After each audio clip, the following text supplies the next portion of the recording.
ক্বালা সানানজুরু আসাদাকতা আম কুনতা মিনাল কাযিবিন।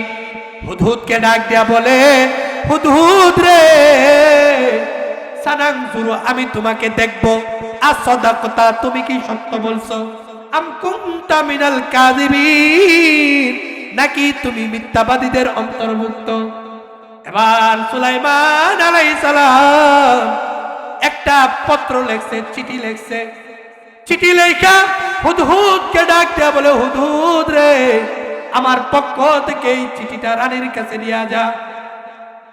হযরতে সুলাইমান আলাইহিস সালাম বলেন, ইযহাব বিকিতাবি হাযা, যাও যাও হুদহুদ, এই চিঠিটা নিয়ে রানী বিলকিসের কাছে চলে যাও। ফাআলকি ইলাইহিম, তার রাজত্বের ভিতরে ঢুইকা তার কাছে ফেলে দিবা। সুম্মা তাওয়াল্লা আনহুম, অতঃপর তার কাছ থেকে সরে যাইবা। ফানজুর মাযা ইয়ারজিউন। হুদহুদকে ডাক দিয়া বলে, হুদহুদ আমার তরফ থেকে এই চিঠিটা দেওয়ার পরে তুমি তাদের কাছ থেকে সরে যাইবা। হুদহুদকে বলে, ফাআলকি ইলাইহিম, চিঠিটা তার উপরে রেখা দিবা। সুম্মা তাওয়াল্লা আনহুম, অতঃপর তার কাছ থেকে সরে যাইবা। ফানজুর, অতঃপর দেখবা, মাযা ইয়ারজিউন, এই চিঠির জবাবে তারা কি বলে। সুবহানাল্লাহ। বলেন হুদহুদ এই যে 360টা জানালা, পূর্ব দিকে 300টা জানালা, এত পাহারা থাকা সত্ত্বেও, এত সিকিউরিটি ফোর্স থাকা সত্ত্বেও, বলেন পাখির কি এক দেশ থেকে আরেক দেশে যাইতে কোনো ভিসা লাগে, পাসপোর্ট লাগে, কোনো ইমিগ্রেশন করণ লাগে? ও আমার ভাই, ভারতের পাখি যেমন আমাদের দেশে উড়ে চলে আসতে পারে, আমাদের দেশের পাখিও চলে যাইতে পারে। যদিও মানুষের ভিসা লাগে, প্রসেসিং লাগে, তাদের অনেক কিছু লাগে। ও আমার ভাই, পাখি তো ঠিকই তার রাজত্বের ভিতরে চলে গেছে। গিয়া এইবার দেখতেছে রানী কি বলে। রানী এইবার তার নির্জন কক্ষ থেকে উঠা গেছে। উইটা এইবার সে হঠাৎ করে আচমকা বুকা হয়ে গেছে। এত এত সিকিউরিটি, আমার চিঠি আমার উরুর ভিতরে আসলো কিভাবে? বুকুর উপরে চিঠিটা খুইলা দেখছেন রানী। রানী বলেন, রানী বিলকিস, ইয়া আইয়ুহাল মালাউ কামা সাল্লাইতা আলা ইব্রাহিম ওয়া আলা আলি ইব্রাহিম ইন্নাকা হামিদুম মাজিদ। আল্লাহুম্মা বারিক আলা মুহাম্মাদিন ওয়া আলা আলি মুহাম্মাদ كما باركت على إبراهيم وعلى آل إبراهيم إنك حميد مجيد. اللهم افتح علينا حكمتك وانشر علينا رحمتك يا ذا الجلال والإكرام. আলহামদুলিল্লাহ। আমতলা নেত্রকোনা সদর নেত্রকোনার উদ্যোগে আয়োজিত আজকের ইসলামী মহাসম্মেলনের শ্রদ্ধেভাজন সভাপতি, প্রধান অতিথি, বিশেষ অতিথিবৃন্দ, মুআজ্জাজ মুকাররম হযরতে উলামায়ে কেরাম, দূর দূরান্ত থেকে আগত আল্লাহ পাকের আশিকিন মুসল্লি ভাইয়েরা, আল্লাহ পাক রব্বুল আলামিনের দরবারে লক্ষ কোটি শুকর যে মহান রব্বুল আলামিন আমাদেরকে বিশাল বড় এক ইসলামী মজলিসে মাজমাই, আল্লাহ পাকের আশিকিনদের মাজমাই আল্লাহ তাআলা আমাদেরকে আসার মতো তৌফিক দান করছেন। আমি গুনাহগার কেউ দুই চারটা ভাঙ্গাচোরা কথা বলার তৌফিক দান করছেন। এজন্য সকলেই অন্তরের গভীর থেকে আল্লাহর শুকরিয়া জ্ঞাপন করি, আলহামদুলিল্লাহ। মুহতারাম বাবারা, ভাইয়েরা, আল্লাহ পাক রব্বুল আলামিন যদি এই মাহফিলকে কবুল করেন, এই মসনদ, এই স্টেজ, এই প্যান্ডেল, কিয়ামত পর্যন্ত থাকবে। আল্লাহ কবুল করলে থাকতে পারে, কিন্তু আফসোস আমাদের জীবনে এমন একটা দিন আসবে যেদিন আমি থাকবো না, আপনারা কেউ থাকবেন না, চলে যাইতেই হবে। এজন্যই কবি বড় সুন্দর করে লিখছেন, মরণ থেকে যতই পালাও মরণ তোমায় নিবে ঘিরি, যদিও সদর আকাশ প্রাণে দাও লাগিয়ে সিঁড়ি। নিত্য কণ্ঠে সাইব কহে ফুলসিরাতে হাই কখনো, এক রাত্র কি দুরাত্র হে ভুল বুঝিস নে তোর জীবন। ঠিক তেমনি করে সঙ্গ হবে, ঠিক তেমনি করে সঙ্গ হবে, এ ববের খেলা ববে রবে।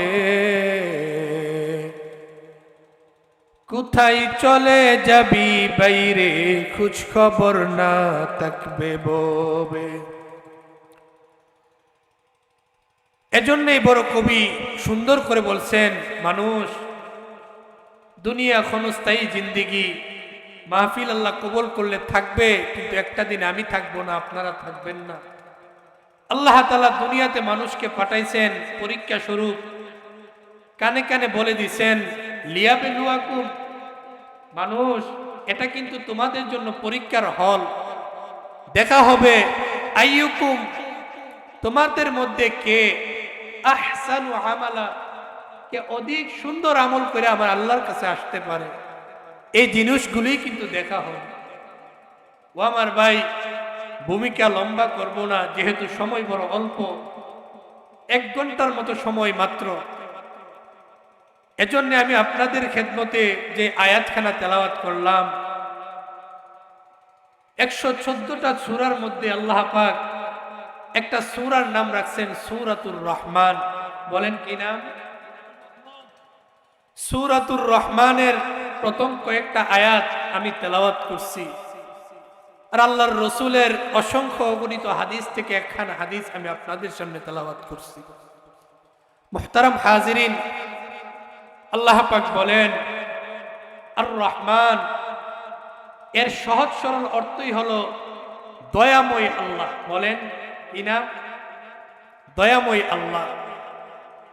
আল্লাহ পাক কেমন দয়া করছেন? আল্লাহ পাক পরের অংশে বলেন আল্লামাল কুরআন, আল্লাহ এমন দয়াবান যিনি মানুষকে কুরআন শিক্ষা দিয়েছেন। এরপরের অংশে আল্লাহ পাক বলেন খালাকাল ইনসান, কুরআন শিক্ষা দেওয়ার পরে আল্লাহ তাআলা মানুষ সৃষ্টি করছেন। সুবহানাল্লাহ। মুহতারাম হাজিরিন, যারা সজাগ আছেন তারা বুঝে থাকলে জবাব দিবেন, আর যারা ঘুমন্ত আছেন তাদেরকে একটু সজাগ করে দিই। আপনারা বুঝে থাকলে জবাব দিবেন। আল্লাহ তাআলার এই আয়াতটা মনে হয় আমাদের বাহ্যিক দৃষ্টিতে মনে হয় উল্টা হয়ে গেছে। নাউজুবিল্লাহ। মনে হইতেছে বাহ্যিক দৃষ্টিতে উল্টা হয়ে গেছে। আল্লাহ তাআলা বলছেন আল্লামাল কুরআন খালাকাল ইনসান। আমাদের মনে হয় আয়াতটা মনে হয় এমন হওয়া দরকার ছিল খালাকাল ইনসান আল্লামাল কুরআন। নাউজুবিল্লাহ। আগেই আল্লাহর কাছে ক্ষমা চেয়ে নিচ্ছি। ও আমার ভাই, আল্লাহ বলছেন মানুষকে আমি পরে সৃষ্টি করছি, আগে কোরআন শিক্ষা দিছি। সুবহানাল্লাহ। এবার আপনাদের কাছে প্রশ্ন, আপনারা বুঝে থাকলে বলেন, বলেন তো মানুষের জন্ম আগে নাকি মানুষের মৃত্যু আগে? বলেন। অবশ্যই মানুষের জন্ম আগে। জন্মের পরে মৃত্যু, জন্মের আগে তো মৃত্যু হয় না। আল্লাহ যে বলতেছেন আমি আগে কোরআন শিক্ষা দিছি তারপর মানুষ সৃষ্টি করছি, এবার বুঝে থাকলে বলেন, বলেন তো মানুষের জন্ম আগে নাকি মানুষের শিক্ষা আগে? জন্ম আগে। জন্ম না হইলে শিক্ষা কিভাবে পাইতাম? আমার যদি জন্মই না হইতো আমি কি মাদ্রাসায় লাইনে পড়তে পারতাম? আপনারা যারা পড়াশোনা করছেন, যদি জন্মই না হইতো আপনারা কি পড়াশোনা করতে পারতেন? ও আমার ভাই, আল্লাহ তাআলা এই আয়াতের মাধ্যমে বুঝাইতে চাইতেছেন, মানুষ জন্ম নিলেই প্রকৃতপক্ষে মানুষ হয় না। মানুষ হইতে গেলে তার কিছু মানবিক গুণাবলী থাকা লাগে। মানবিক গুণাবলী না থাকলে তাকে মানুষ বলে না। দুইটা হাত, দুইটা পা, দুইটা চক্ষু, দুইটা কান থাকলেই তাকে মানুষ বলে না। মানুষ বলতে গেলে, মানুষ হতে গেলে তার ভিতরে মনুষ্যত্ববোধ থাকতে হয়, তাইলেই তাকে মানুষ বলে। ও আমার ভাই, আপনাদেরকে সহজ সরল কয়েকটা এক্সাম্পল দিলে বুঝতে পারবেন। অনেকে দেখবেন চায়ের স্টলে, দোকানে পাটে বলা বলি করে যে অমুক ভাই সাহেবের 5টা ছেলের মধ্যে 2টা মানুষ হয়েছে আর 3টা মানুষ হয় নাই। বলেন তো, এই যে বলা বলি করে তার মানে কি 3টা মানুষ না? আমার কথা বুঝেন তো আপনারা? আমি ব্রাহ্মণবাড়িয়ার মানুষ, আপনারা নেত্রকোনার মানুষ। আমার ভাষা তো আশা করি বুঝার কথা। বুঝলে উত্তর দিয়েন, যদি জবাব না দেন তা আপনাদের মতো হুজুরও মনে হয় এইভাবে ঘুমায়া যাবে। মাঝে মধ্যে একটু উত্তর দিয়েন। আপনারা একটু সুবহানাল্লাহ, নাউজুবিল্লাহ এগুলো একটু বললেন, বললে আমাদেরও একটু বলার জন্য একটু স্পৃহা জাগে, জজবা একটু পয়দা হয়। আচ্ছা বলেন, অনেকে এমন বলা বলি করে না? মুরব্বীরা বলা বলি করে না যে আমার অমুক ভাই সাহেবের 2টা ছেলে মানুষ হয়ে গেছে আর বাকি 3টা অমানুষ হয়েছে? অমানুষ মানে কি গরু ছাগল হয়ে গেছে? না, তার মানে এটাই বুঝাইতে চাইতেছেন যে 2টা হাত, 2টা পা, 2টা চক্ষু থাকলেই তাকে মানুষ বলে না। তার ভিতরে কিছু মানবিক গুণাবলী থাকা দরকার, থাকা লাগে, তাইলেই তাকে মানুষ বলে। ও আমার ভাই, কয়েকটা এক্সাম্পল দেই, শুনেন অল্প সময়ের ভিতরে। বাংলাদেশে একটা মেয়ে জন্মগ্রহণ করছে যার নাম তসলিমা নাসরিন। মনে হয় নাম শুনেন নাই কেউ? শুনছেন? তসলিমা নাসরিন বলছে আল্লাহ তাআলা মানুষ পুরুষকে 4টা বিবাহের অনুমতি দিছেন, আমি মেয়ে হয়েও সমান অধিকার, আমিও 4টা স্বামী রাখবো। নাউজুবিল্লাহ। বলেন, কোন মানুষ যদি এমন আল্লাহর আইন বিরোধী কথা বলে? তসলিমা নাসরিন এমনও বলছে যে আমি কোনো বর্ডার টর্ডার কিছু মানি না। বলেন, লক্ষ শহীদের বিনিময়ে যে বাংলাদেশের এই সার্বভৌমত্বের যেই বর্ডার আমরা অঙ্কিত করেছি, এই বর্ডার যদি কোনো মানুষ বলে আমি কোনো বর্ডার মানি না, দেশের বিরুদ্ধে যদি কোনো মানুষ কথা বলে তাকে কি বলে? বলেন, দেশদ্রোহী বলে। কি বলে? তো কোনো মানুষ যদি আল্লাহর বিরুদ্ধে কথা বলে তাকে বলা হয় আল্লাহ দ্রোহী। কোরআনের বিরুদ্ধে কথা বললে বলা হয় কোরআন দ্রোহী। আল্লাহর আইনের বিরুদ্ধে কথা বললে বলে খুদা দ্রোহী, আল্লাহ দ্রোহী। বলেন, এমন একটা মেয়ে মা বাবার গর্ভেই তো জন্মগ্রহণ করছে, তাই না? বলেন, মা বাবার গর্ভে জন্মগ্রহণ করার পরেও কি সে কি মানুষ নাকি অমানুষ? জবাব দিয়েন, বলেন। অমানুষ। এক্সাম্পল ছোট করব, বেশি লম্বা চূড়া করব না, যেহেতু আলোচনা আমার আরো অনেক সামনে বাকি রয়েছে। বাংলাদেশে আরেকটা মেয়ে জন্মগ্রহণ করছে যার নাম ঐশী। নাম শুনেন নাই? ঐশী করছে কি? নিজের মা বাবাকে ঘুমের ঘরে ঘুমের ট্যাবলেট মিশাইয়া তাদেরকে ঘুম পাড়াইছে। রান্নাঘর থেকে একটা দা নিয়া, বটি বলে না আমাদের মুরব্বীরা, মা বোনরা বটি দিয়ে কাজ করে, এমন একটা বটি দিয়া নিজের মা বাবাকে ঘুমন্ত অবস্থায় জবাই করছে। নাউজুবিল্লাহ। বলেন, এই ঐশীও তো মা বাবার গর্ভেই জন্মগ্রহণ করছে। জন্মগ্রহণ করার পরেও সে কি মানুষ নাকি অমানুষ? বাংলাদেশে আরেকজন কুলাঙ্গার জন্মগ্রহণ করছেন যার নাম কবির চৌধুরী। কি নাম বলেন? সে বলে কি, মসজিদের মাইক থেকে যে আজান আসে এই আজানটা কেমন লাগে আমার কাছে শুনবা? বলে মসজিদের মাইকের আজানটা বেশ্যা নারী যেইভাবে পুরুষকে ডাকাডাকি করে, আমার কাছে মসজিদের আজানটা এমন মনে হয়। নাউজুবিল্লাহ। কবির চৌধুরী মা বাবার গর্ভেই তো জন্মগ্রহণ করছিল, মুসলমানের ঔরসেই তো জন্মগ্রহণ করছিল।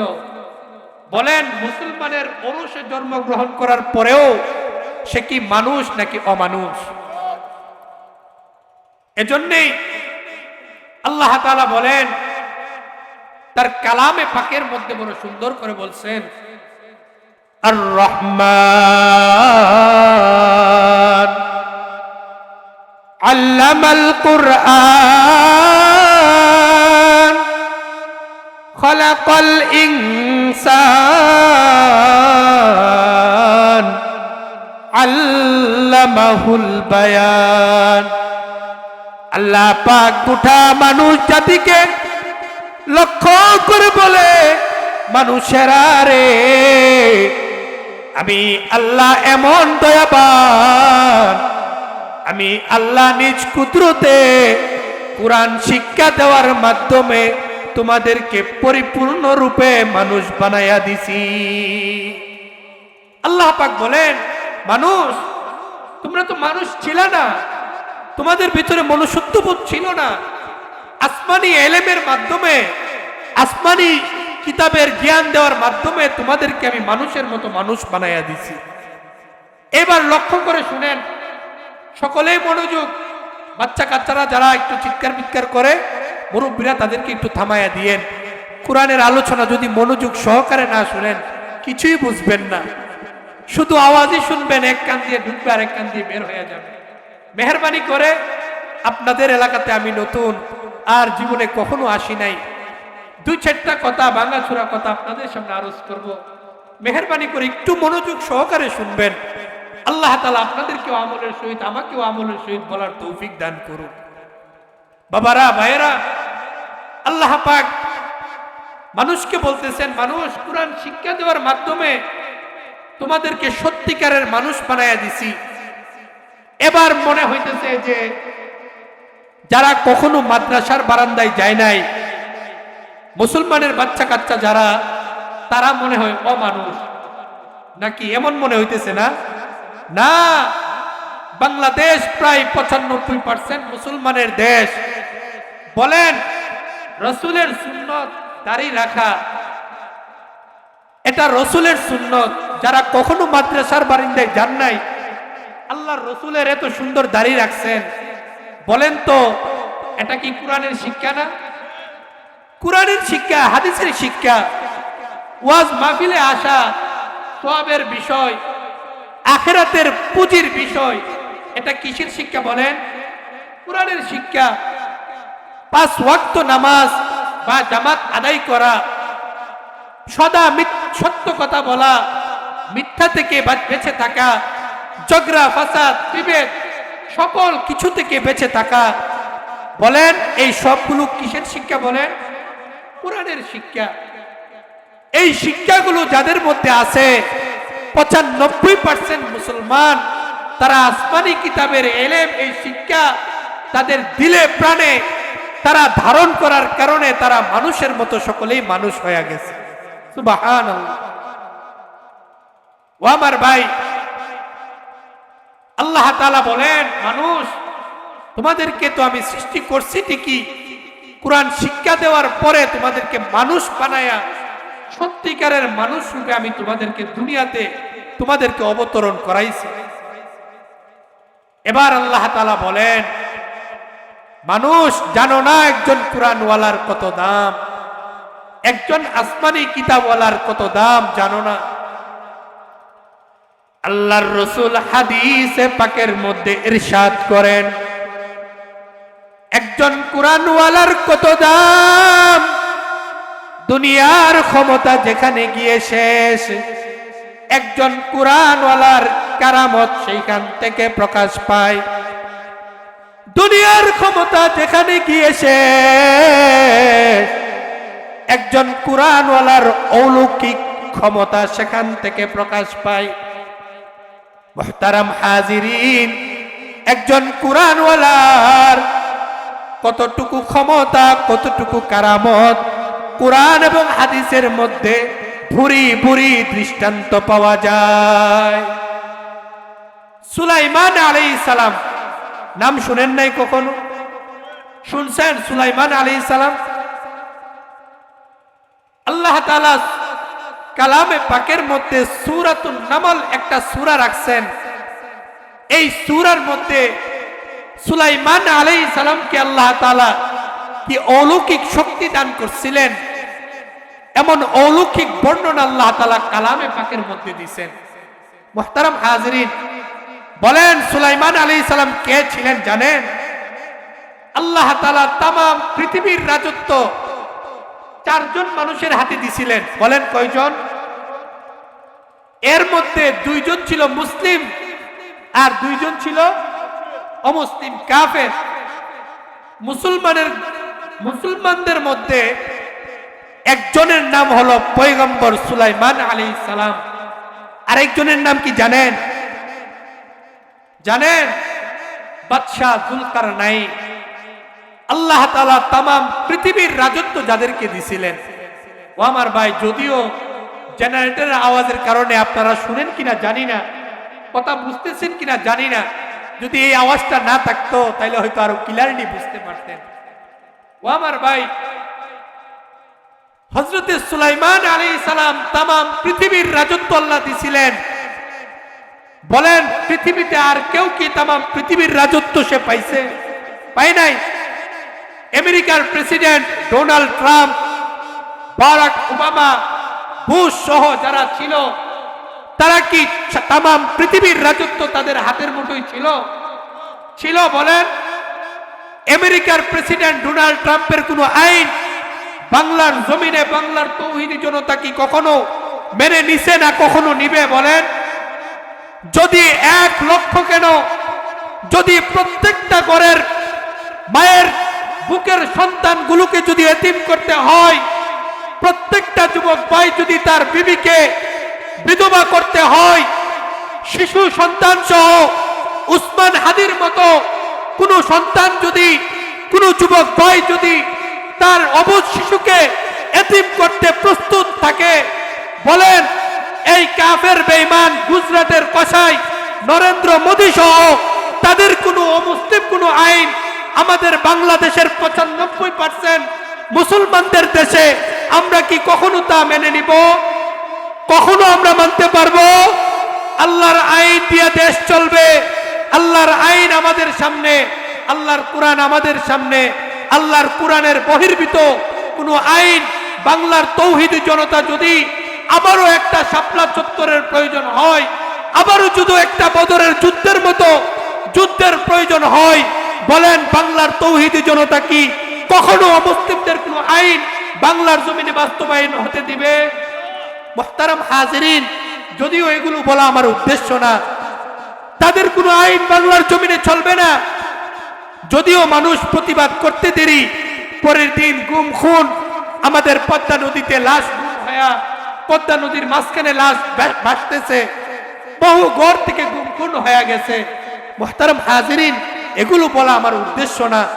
বলেন বাংলাদেশের মানুষ এই বহির্ভূত, এই বহিরাগত যত রাষ্ট্র আছে, প্রেসিডেন্ট আছে, তাদের কোনো আইন বাংলাদেশের মাটিতে বাংলার তৌহিদি জনতা কি কখনো মানবে?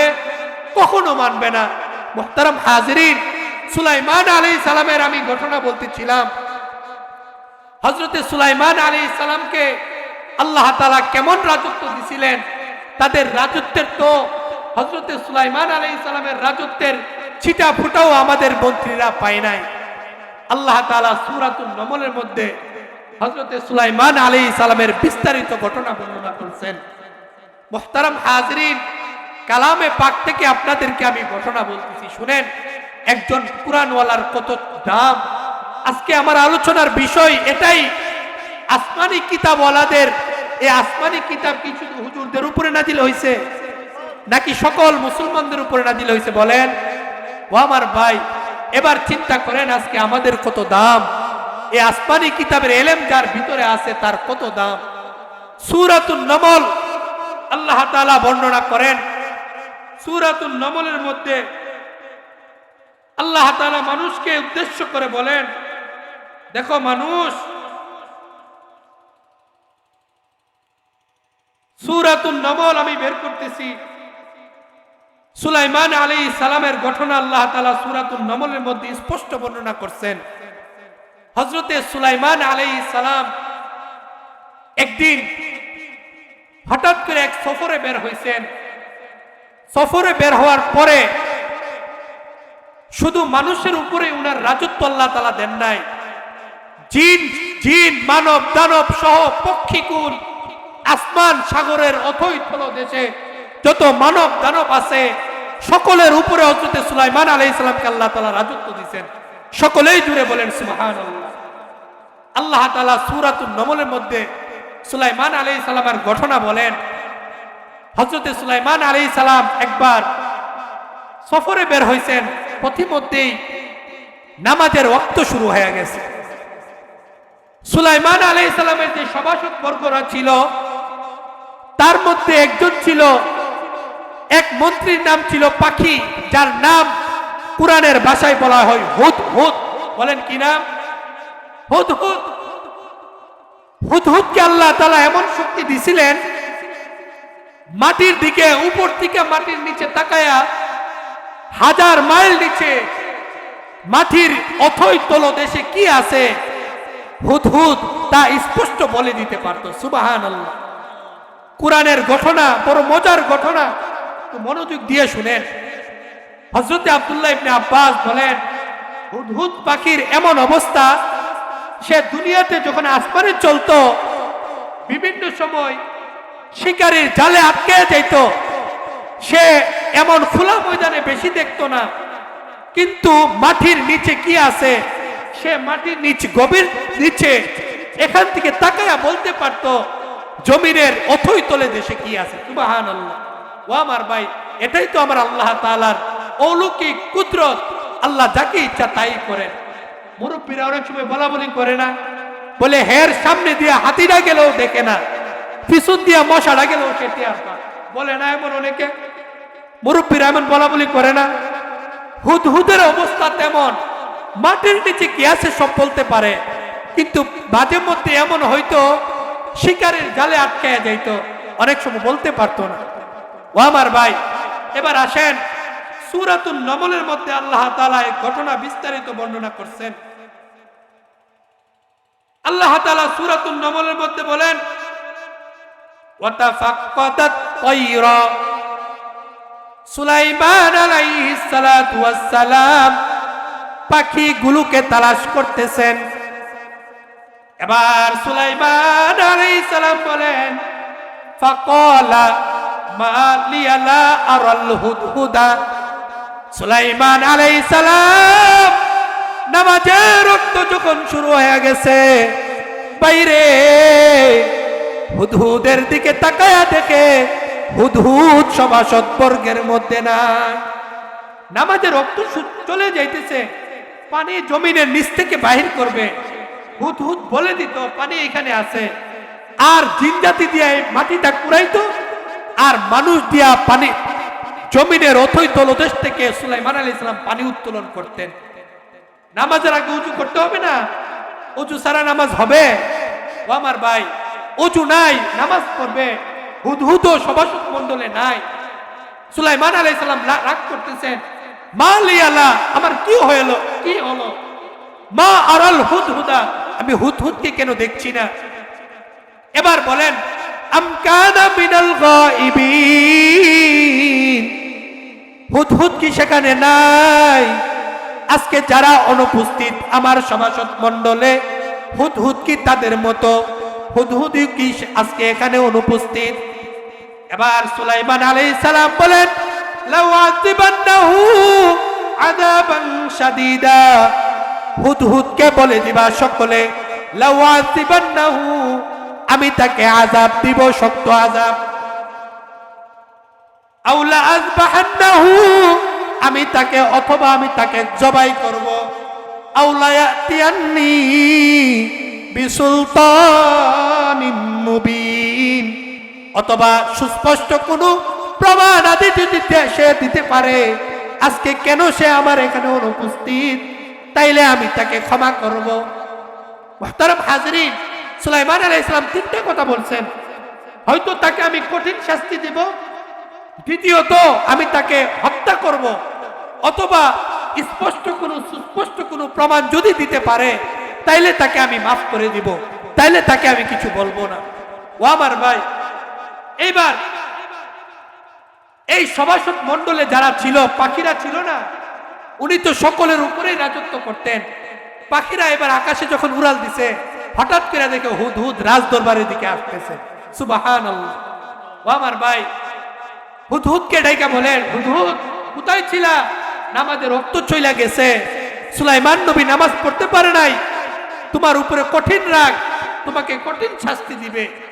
এবার বলেন, তাফসীরে কাবীরের মধ্যে এই কথাটা উল্লেখ করছে। বয়ে বয়ে জিজ্ঞেস করে, ভাই আমাকে বই দেখায়ও না, বলো সুলাইমান নবী ইস্তেসনা করছিনি? ইস্তেসনা অর্থাৎ কোন কারণ দর্শাইছিনি? বলে হ্যাঁ, কারণ দর্শাইছে। বলছে তুমি কি কারণে নাই, এটার যদি স্পষ্ট কোনো কথা বলতে পারো তাইলে তোমাকে ক্ষমা করবে। এবার হুদহুদ বড় খুশি, তাইলে আর কোন টেনশনের দরকার নাই, চলো তাড়াতাড়ি যাই। এবার এরপরের অংশ আল্লাহ তাআলা বলেন, ফামাক্কাসা গায়রা বাঈদ ফাকাল, কলার কায়েল হলো স্বয়ং হুদহুদ। হুদহুদ বলেন, আহাত্তু বিমা লাম তুহিত বিহি, আহাত্তু আমি যা জেনেছি, বিমা লাম তুহিত বিহি। ওগো পয়গম্বর, तमाम পৃথিবীর রাজত্ব আল্লাহ আপনাকে দিয়েছে গো নবী। ও পয়গম্বর, জানেন না গো, আমি আজকে এমন একটা রাজত্বের মধ্যে গেছি, আপনার অজান্তে এক মহিলা রাজত্ব চালাই, আমি স্বয়ং আমার চোখে তা পরিদর্শন করছি। আমি আমার চোখে পরিদর্শন করছি। সুলাইমান নবীকে বলতেছেন, আহাত্তু বিমা লাম তুহিত বিহি, আমি যা জেনেছি আপনি তো তা জানেন না। মুহতারাম হাজিরিন, এবার হুদহুদ বলেন, ওয়াজিতুকা, আমি আপনার কাছে এসেছি, মিন সাবাইম বিনাবাই ইয়াকিন, সাবা নগরী থেকে। বলেন কোন নগরী থেকে? তাফসীরের কিতাবে লেখে সাবা নগরী হলো ইয়ামানের একটা প্রদেশ। ওইখানকার মানুষগুলাকে সাবা বলা হইতো। আমরা আমাদেরকে কি বলা হয়? বাঙালি কি বলা হয়? এই জন্য আমাদের রাষ্ট্রের নাম বাংলাদেশ। তদ্রুপ সাবা নগরীর মানুষগুলোকে সাবা বলা হইতো, এই জন্য তাদেরকে তাদের নাম অনুযায়ী তাদের দেশের নামও হয়ে গেছে সাবা নগরী। এবার বলতেছে হুদহুদ, হযরত সুলাইমান নবীকে বলতেছেন, আমি একটা সুস্পষ্ট একটা কথা আপনার কাছে নিয়ে আসছি। এবার হুদহুদ বলেন, ইন্নী ওয়াজাদতু মুরাআতান, ওগো সুলাইমান নবী,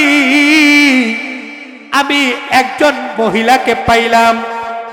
ইন্নী ওয়াজাদতু মুরাআতান, ইন্নী ওয়াজাদতু, আমি একজনকে পাইলাম, ইমরাআতান, একজন মহিলাকে, তামলিকুহুম, যে রাজত্ব চালায়, ওয়া উতিয়াত মিন কুল্লি শাই। সুলাইমান নবীকে ডাক দিয়ে বলে, ও পয়গম্বর, এমন কোনো কিছু নাই এই রানীকে আল্লাহ তাআলা দেয় নাই। মাঠ ভরা ফসল গো নবী, জমি ভরা ধান দিছে, মাঠ ভরা ফসল, বাগান ভরা ফল দিছে গো নবী। এই রানীকে আল্লাহ তাআলা এত বড় নাজ নিয়ামত দিয়া ভরপুর করে দিছে। তাফসীরের কিতাবে এই রানীর নাম লেখা হয়েছে রানী বিলকিস। এই রানীর নাম কি বলেন? রানী বিলকিস। এবার হুদহুদ বলেন, ওয়ালাহা আরশুন আযীম, শুধু তাই না, তার একটা বিশাল একটা সিংহাসন আছে। মুহতারাম হাজিরিন, কিতাবে লেখে এই রানী বিলকিসের সিংহাসনটা এত বড় ছিল, প্রায় 80 হাত লম্বা। সুবহানাল্লাহ। প্রায় 40 হাত প্রশস্ত এই সিংহাসনটা রানী বিলকিস মণি মুক্তা স্বর্ণ রূপা দিয়া এই সিংহাসনটা বানাইছে। সুবহানাল্লাহ। প্রায় 80 হাত লম্বা, 40 হাত প্রশস্ত। সুলাইমান নবী বলেন,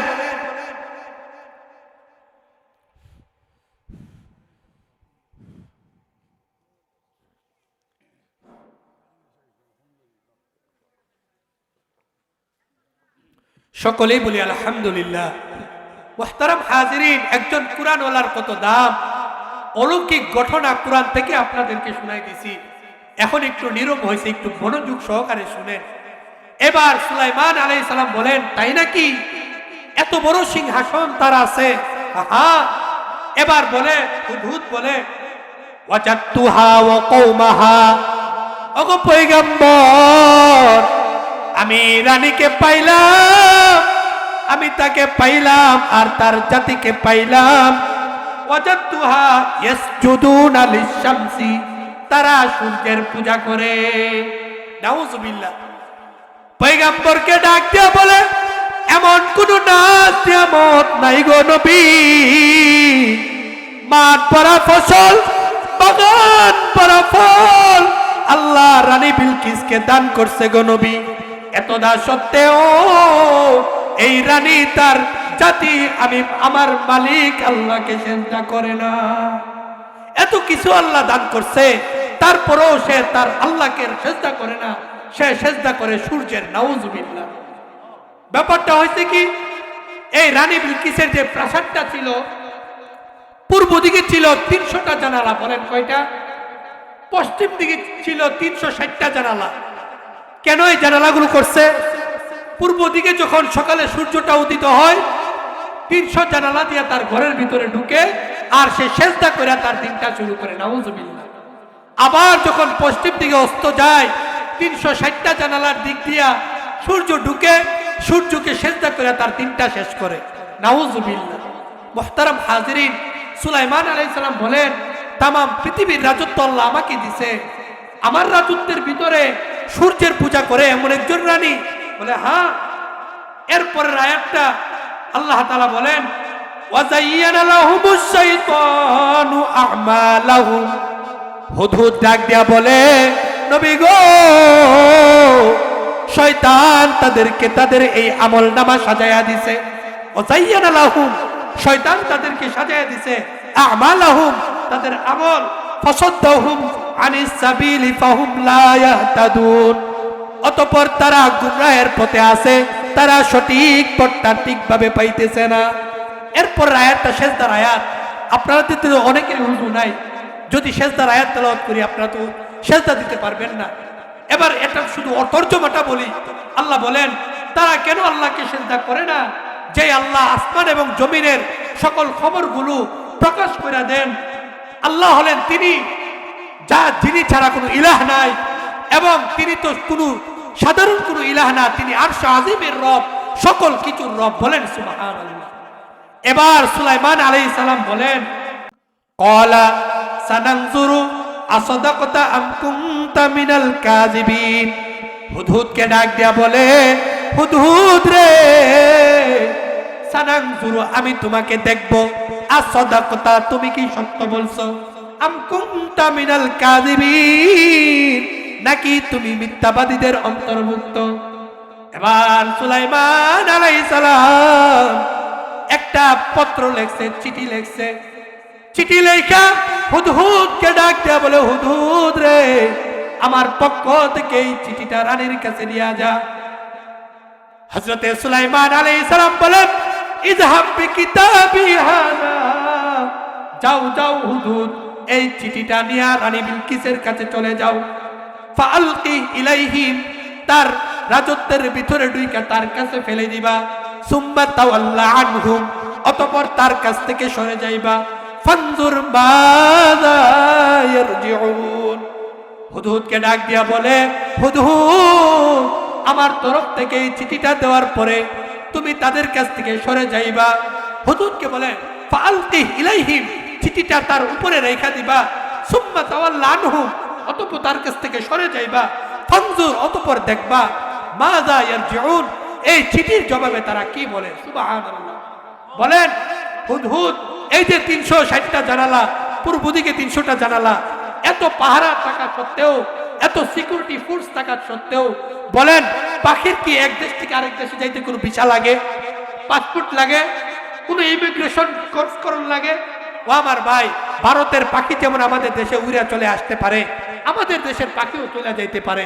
যদিও মানুষের ভিসা লাগে, প্রসেসিং লাগে, তাদের অনেক কিছু লাগে, ও আমার ভাই, পাখি তো ঠিকই তার রাজত্বের ভিতরে চলে গেছে। গিয়া এইবার দেখতেছে রানী কি বলে। কলাত, রানী এইবার তার নির্জন কক্ষ থেকে উঠা গেছে। উইটা এইবার সে হঠাৎ করে আচমকা বুকা হয়ে গেছে। এত এত সিকিউরিটি, আমার চিঠি আমার উরুর ভিতরে আসলো কিভাবে? বুকুরির উপরে চিঠিটা খুইলা দেখছেন রানী। কলাত, রানী বলেন, রানী বিলকিস, ইয়া আইয়ুহাল মালাউ ইন্নী উলকিয়া ইলাইয়া কিতাবুন কারীম। রানী বিলকিস ডাক দিয়ে বলে, ও সভাসদবর্গরা রে, ইন্নী উলকিয়া ইলাইয়া কিতাবুন কারীম, আমার কাছে একটা সম্মানিত চিঠি আসছে। রানী সম্মানিত বলে ফেলছেন। ও আমার ভাই, এবার বলে, ইন্নাহু মিন সুলাইমান ওয়া ইন্নাহু বিসমিল্লাহির রহমানির রহিম।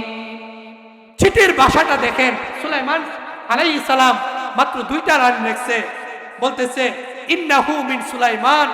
রানী বলেন, এটা সুলাইমান নবীর পক্ষ থেকে। ওয়া ইন্নাহু বিসমিল্লাহির রহমানির রহিম। চিঠির মধ্যে প্রথম লাইনটা পরম করুণাময় আল্লাহ তাআলার নামে শুরু করতেছি। এরপরে বলেন, আল্লাহ তাআলু আলাইয়া ওয়াতুনি মুসলিমিন।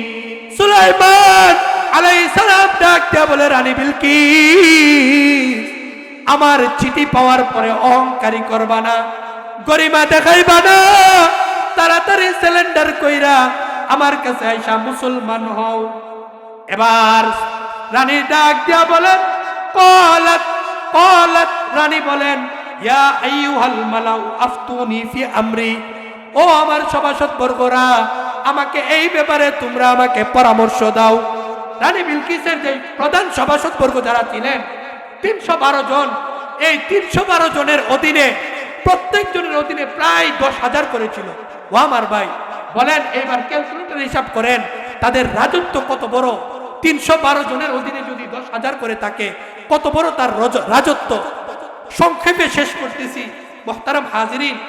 এবার বলে, মা কুনতু কাতিয়াতান আমরান হাত্তা তাশহাদুন।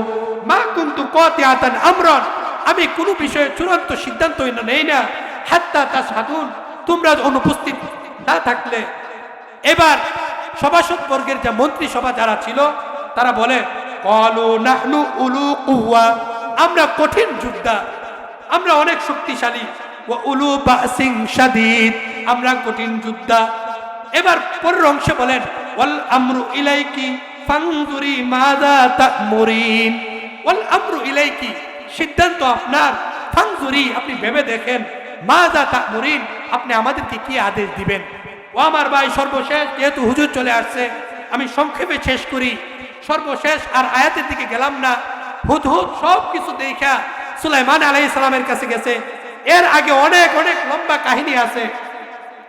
সর্বশেষ রানী বিলকিস সুলাইমান আলাইহিস সালামের দিকে চলে আসতেছেন। এর আগে অনেক কাহিনী হয়েছে। সুলাইমান আলাইহিস সালামকে হাদিয়া পাঠাইছেন, তোহফা পাঠাইছেন, সব কিছু ফেরত দিছেন। এইবার রানী বিলকিস সুলাইমান আলাইহিস সালামের কাছে আত্মসমর্পণ করে তার রাত দরবারের যত মানুষ আছে সকলকে নিয়ে আসতেছেন। সুলাইমান আলাইহিস সালাম এবার সকল জিন জাতি যারা আছে সকলকে ডাক দিয়ে বলেন, আমার রাজত্ব এবার জনমের মতো সাজাও, রানী বিলকিস আমার কাছে আসতেছেন। হঠাৎ কইরা হুদহুদের ওই কথাটা মনে পড়ছে, ওয়ালাহা আরশুন আযীম, তার যে মহা একটা সিংহাসন আছে, এই কথাটা হঠাৎ কইরা মনে পড়ছে। বলতেছে, হুদহুদ, রানী বিলকিস আর কতক্ষণ? বলে, এই তো আপনাদের এই যে আমতলা মোড়ে চলে আসছে। বলেন, এই মোড় থেকে এখানে আসতে আর কতক্ষণ সময়? 20 মিনিট, আধা ঘন্টা সময়। প্রায় 2 মাস রাস্তা পাড়ি দিয়া চলে আসছে, আর মাত্র অল্প একটু সময়। এবার সুলাইমান আলাইহিস সালাম বলেন যে রানী বিলকিসকে একটা মুজিজা দেখানো দরকার। অনেক সময় এই মুজিজাগুলো কাফের বেদিনদের হেদায়েতের কারণ হয়ে যায়।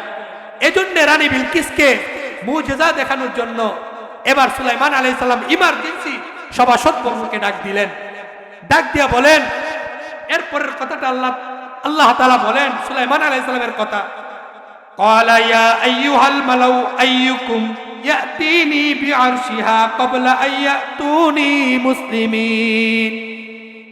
সুলাইমান আলাইহিস সালাম বলেন, ও আমার সভাসদ বর্গরা, তোমাদের মধ্যে কে আছো রানী বিলকিস আমার রাজত্বে ঢুকার আগে আগে তার সিংহাসনটা নিয়ে আসবা?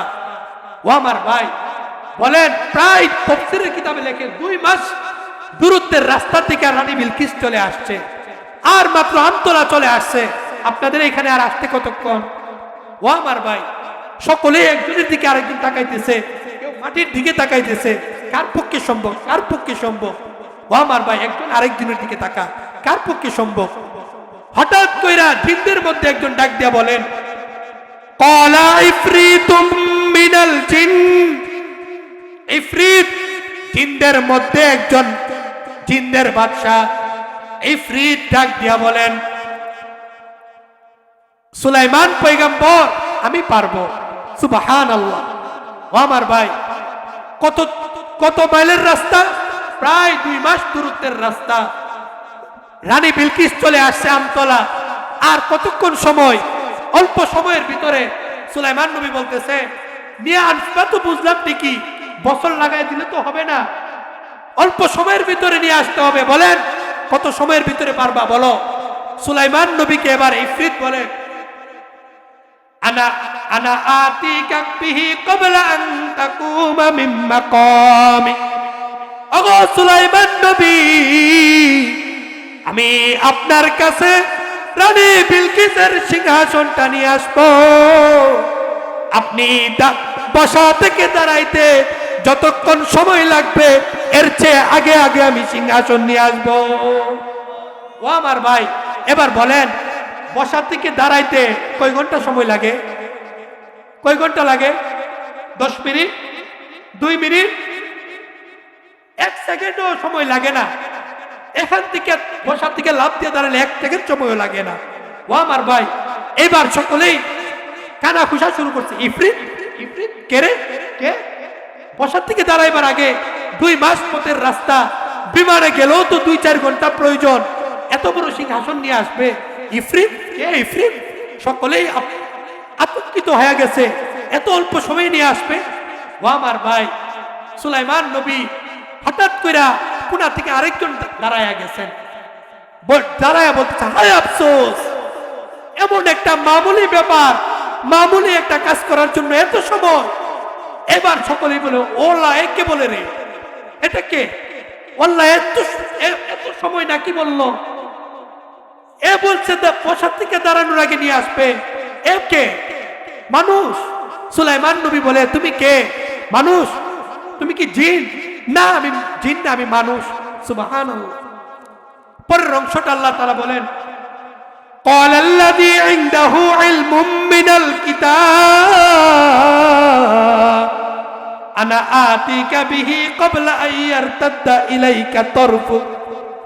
এবার এই মানুষটা ডাক দিয়া বলে, ওগো সুলাইমান পয়গম্বর, এমন একটা মামুলি কাজ করার জন্য এত সময়ের কোনো প্রয়োজন নাই।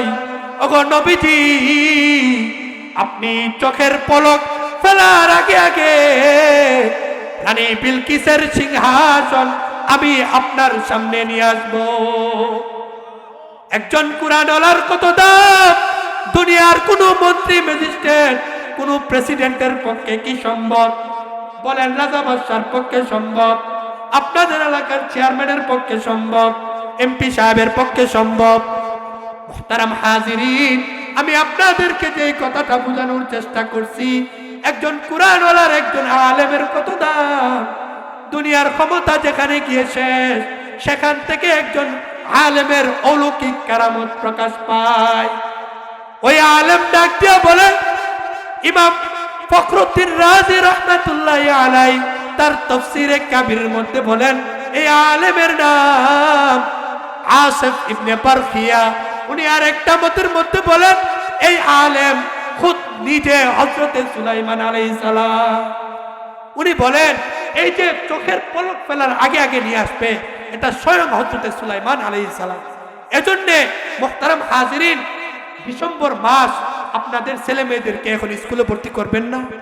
আশপাশে যে মাদ্রাসাগুলো আছে, মাদ্রাসাতে ভর্তি করেন। একজন কুরআনওয়ালার বাবা হবেন, কিয়ামতের দিন দেখবেন একজন আলেম বানান, আপনাদের এলাকার হক্কানি আলেমদের মতো, আপনাদের ইমাম সাহেবের মতো আপনার একটা ছেলে আপনি হতে পারেন নাই, আপনার নাতিকে বানান, আপনার ছেলেকে বানান, আপনার ভাতিজাকে বানান। কুরআনওয়ালার ক্ষমতা, দুনিয়ার ক্ষমতা যেখানে শেষ, সেইখান থেকে কুরআনওয়ালার ক্ষমতা প্রকাশ পায়। আল্লাহ তাআলা, হুজুর অনেকক্ষণ বসে আছেন, বেয়াদবি হুজুর কাছে আমি মাফ চাই, অনেকক্ষণ যাবত বসায় রাখছি। আল্লাহ তাআলা, আমি যে অল্প আলোচনা করছি, টুটু বিচ্ছুতি রয়েছে, আল্লাহ তাআলা আমাকে সহ আপনাদেরকে আমল করার তৌফিক দান করুন। আর আমার এই ভুলগুলোকে আল্লাহ তাআলা ক্ষমা সুন্দর দৃষ্টিতে দেখে আল্লাহ আমাকেও মাফ করুন, আপনারাও আমাকে মাফ করবেন। ওয়া আখির দাওয়ানা আনিল হামদুলিল্লাহি রাব্বিল আলামিন। এখন আপনাদের সামনে বয়ান করবেন আমাদের এই বিবারিয়া থেকে আগত অত্যন্ত সুমধুর কণ্ঠে বয়ান করেন হযরতুল আল্লাহ মাওলানা উবাইদুর রহমান মাহমুদী সাহেব। আপনারা সকলেই বসবেন, হুজুরের কণ্ঠে ইনশাআল্লাহ বয়ান